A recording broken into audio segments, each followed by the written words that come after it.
এই মুহূর্তে আমি রয়েছি উত্তর চব্বিশ পরগনার একদম হাবড়া থানা কুমড়া গ্রাম পঞ্চায়েতের বাণীপুর চক্রের অর্থাৎ বিজয়নগর GSFP স্কুলের একদম সামনে। সেখানে স্কুলের একদম ভগ্ন দশা।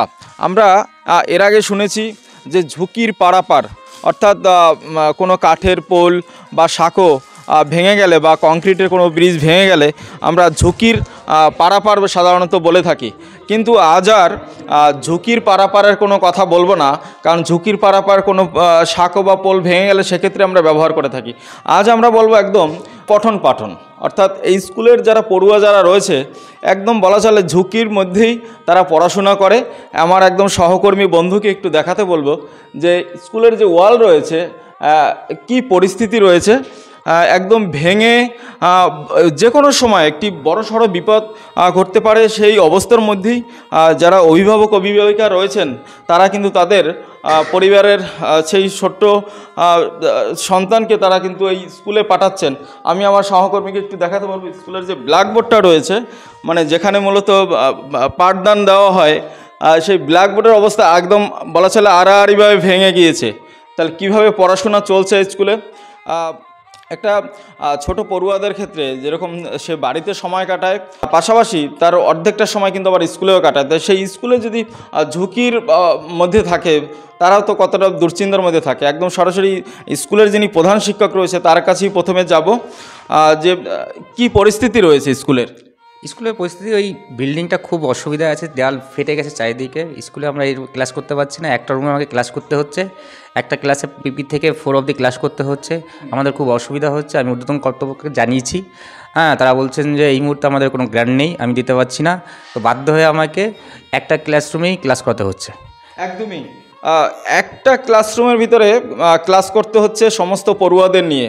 তাই স্কুলের পঠন পাঠন যে কিভাবে চলে সেটা বোঝাই যায়। একদম সরাসরি যে পড়ুয়ারা রয়েছে যারা এই সমস্যার মধ্যে প্রতিদিন তারা স্কুলে যাতায়াত করছে, সেই ছোট ভাইদের সঙ্গে একটু কথা বলবো। ভাই, তুমি কোন ক্লাসে পড়ো এবং কি পরিস্থিতি তোমাদের স্কুলের?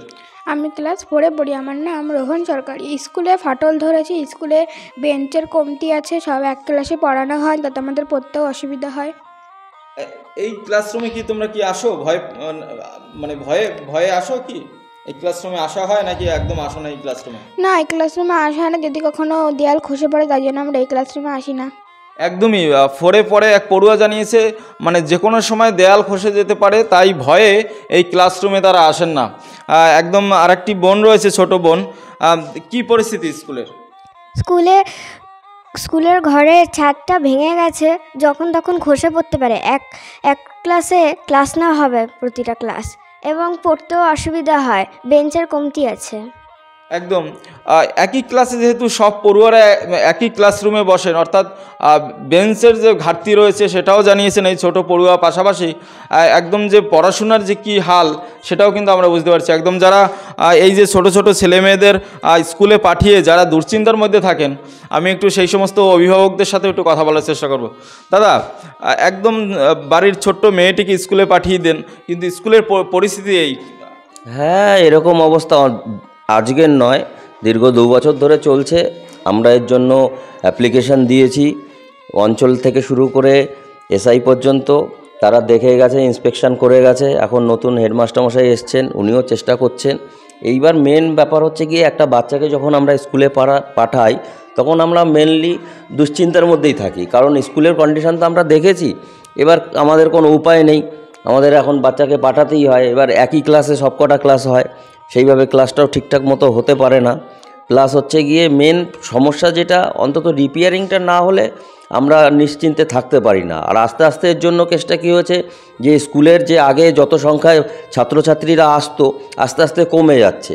আমরা তার পিছনে কি একটা মূল কারণ এটা হতে পারে এই বিল্ডিংয়ের যে ফাটল, আতঙ্ক? একটা পরিবেশ দরকার, একটা বাথরুম দরকার স্কুলের, একটা টিউবওয়েল দরকার যেগুলো ভালো কন্ডিশনে আছে, প্লাস একটা ক্লাস যে PP থেকে যদি ক্লাস 4 পর্যন্ত একসাথে করানো হয়, তো সেখানে কি হচ্ছে যে সবাই সবকটা বাচ্চা যখন একসাথে বলছে মাস্টারমশাই কাকে পড়াবে না, একটা পরিবেশটা একটু বাজারঘাটের মতনই হয়ে যাচ্ছে। কিন্তু উপায় নেই, আমাদের আসতে হচ্ছে। কিন্তু যেখানে এই স্কুলের 250 ছাত্রছাত্রীর সংখ্যা ছিল, এবার আমার ক্ষমতা নেই, আমার বেসরকারি স্কুলে পড়ানোর ক্ষমতা নেই, আমার বাচ্চাকে ঝুঁকিপূর্ণ অবস্থাতেই পাঠাতে হচ্ছে। যাদের একটু সামর্থ্য আছে তারা স্কুল চেঞ্জ করে এখন স্কুলের বাচ্চা কমতে কমতে 50-এ চলে এসছে 250 থেকে। এরকম চলতে থাকলে হয়তো কদিন পরে আরও খারাপ অবস্থা হবে যদি রিপেয়ার না করায়, তখন হয়তো বাচ্চা কাচ্চারা কেউ আসবে। 30 জন রয়েছে প্রধান শিক্ষক জানিয়েছেন। হ্যাঁ, 30 জন, মানে খাতা কলম হয়তো 50 জন আছে, এবার উপস্থিত থাকে 30 জন এরকম। একদমই। কি নাম দাদা আপনার? আমার নাম নবজিৎ সরকার। একদমই এক অভিভাবকের সঙ্গে কথা বললাম, তিনি কিন্তু দুটি ভালো পয়েন্ট বলেছেন। একটি হলো যেখানে এত পড়ুয়ারা যখন এক জায়গায় বসে পড়াশোনা করছে, একটা বাজারের পরিবেশ তৈরি হচ্ছে, অর্থাৎ পড়াশোনার পরিবেশটা নষ্ট হচ্ছে। দ্বিতীয় হলো স্কুলের যে এই যে খারাপ পরিস্থিতি, এই যে ফাটল ধরেছে, যার ফলে কিন্তু পড়ুয়ার যে নতুন পড়ুয়াদের যে ভর্তির সংখ্যা সেটা কিন্তু দিন দিন কমে যাচ্ছে। একসময় নাকি এই স্কুলে 250-র মতো স্টুডেন্ট ছিল, সংখ্যাটা কমে যাচ্ছে। দিদি, আর এক অভিভাবিকা রয়েছে, দিদি একটু সরাসরি জানতে চাইবো, আপনার ছেলেও এই স্কুলে পড়ে, কতটা দুশ্চিন্তার মধ্যে থাকেন ছেলেকে পাঠিয়ে? অনেকটাই দুশ্চিন্তার মধ্যে থাকি, মানে স্কুলটা ভালো না, ছাদগুলো ফেটে গেছে, ওদের স্কুলে পাঠিয়ে আমরা বাড়িতে ঠিক মতন থাকতে পারি না। তারপরে মেন কথা হচ্ছে একটা ক্লাসের মধ্যেই সব ক্লাস হয়, তাতে ওদের পড়াশোনা করতে ভীষণই অসুবিধা হয়, টিচারেরও অসুবিধা হয়। আমরা চাইছি স্কুলটা ভালো হোক বা একটা রুম তৈরি হোক। একদম আপনাদের বাড়ির কাছাকাছি বলা চলে স্কুল, কিন্তু স্কুলের পরিবেশ এবং পঠন পাঠন যদি ভালো হয় এটাই চাইছেন? হ্যাঁ, এটাই চাইছি যাতে ভালো হয়। একদম বাড়ির কাছাকাছি স্কুল, এবং এটাই সবথেকে তারা ভালো স্কুল একসময় দেখেছেন, কিন্তু বর্তমানে স্কুলে যেরকম এই খারাপ পরিকাঠামো, পাশাপাশি একই ক্লাসরুমে বসাতে স্কুলের শিক্ষা ব্যবস্থাও খারাপ হয়েছে। একদম সর্বশেষ স্কুলের যে প্রধান শিক্ষক রয়েছেন, দাদা আপনার কাছে একদম জানতে চাইব যে তাহলে এই মুহূর্তে কি ব্যবস্থা নেওয়া হচ্ছে? স্কুলের তো এই পরিস্থিতি, যে কোনো সময় একটা দুর্ঘটনা ঘটতে পারে। এই মুহূর্তে এই ক্লাসরুমটা এখন বন্ধ আছে, ক্লাস নিচ্ছে, আমরা একটা ক্লাসেই ক্লাস করাচ্ছি। বিপদের কথা ভেবেই বন্ধ করে দেওয়া? হ্যাঁ, অবশ্যই। এছাড়া তো দ্বিতীয় কোনো ইয়ে নেই। দেখুন না, ফাটল ধরেছে যে এখন উদ্বোধন কর্তৃপক্ষ যদি কিছু না করে আমাদের তো কিছু করার থাকে না, বুঝতেই তো পারছেন। হয়েছে? হ্যাঁ, ভারবালি জানিয়েছি। আমি তো সবে 2 মাস এলাম, এর আগে যিনি ছিলেন তারা জানিয়েছেন, এসআইও ভিজিট করে গেছেন, সবাই সব কিছু জানেন, কিন্তু কেউ কোনো কিছু করতে পারছেন না। এই যে বছর যে পড়ুয়াদের সংখ্যা কমছে, এর পিছনে কি এই বিল্ডিং একটা মূল কারণ হতে পারে? সেটা হতে পারে, আমি শিওর না, সেটা হতে পারে, কারণ আমি সবে 2 মাস এসেছি, তো আমি তো এটা কমপ্লিট বলতে পারবো না যে বিগত 10 বছর বা 15 বছর কি হয়েছে না হয়েছে। কোন সার্কেলের মধ্যে পড়ছে এবং আপনার স্কুলের পুরো নামটা যদি একটু বলেন? এটা বাণীপুর সার্কেলে পড়ছে, আর আমার স্কুলের নাম হচ্ছে বিজয়নগর জিএসএফপি স্কুল। এটা কুমড়া অঞ্চলের মধ্যে পড়ে। হ্যাঁ, এটা হাবড়া পঞ্চায়েতের মধ্যে পড়ে।